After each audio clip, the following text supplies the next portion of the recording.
Frère, qui donc serait assez criminel et assez forcené dans sa passion de discorde pour s'imaginer qu'on puisse mettre en cause et pour oser lui-même déchirer l'unité de Dieu? Le vêtement du Seigneur, l'Église du Christ, Jean 19, 24. Dans son évangile, Dieu ne fait-il pas entendre cet avertissement? Il y aura un seul troupeau et un seul berger, Jean 10, 16. Quelqu'un pense-t-il après cela que dans un même lieu, il puisse y avoir normalement plusieurs bergers et plusieurs troupeaux? Voyez comme l'apôtre Paul nous recommande pareillement cette unité. Bref, frères, je vous exhorte au nom de notre Seigneur Jésus Christ à être tous vraiment d'accord, qu'il n'y ait pas de division entre vous, soyez bien unis dans le même esprit et dans les mêmes sentiments. 1 Corinthiens 1, 10.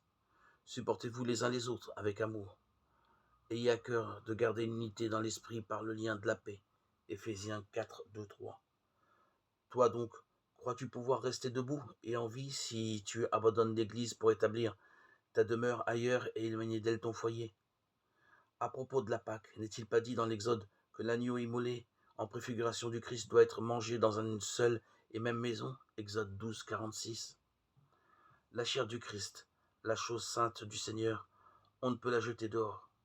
Pour les croyants, il n'y a pas d'autre demeure que l'Église dans son unité, l'Église une.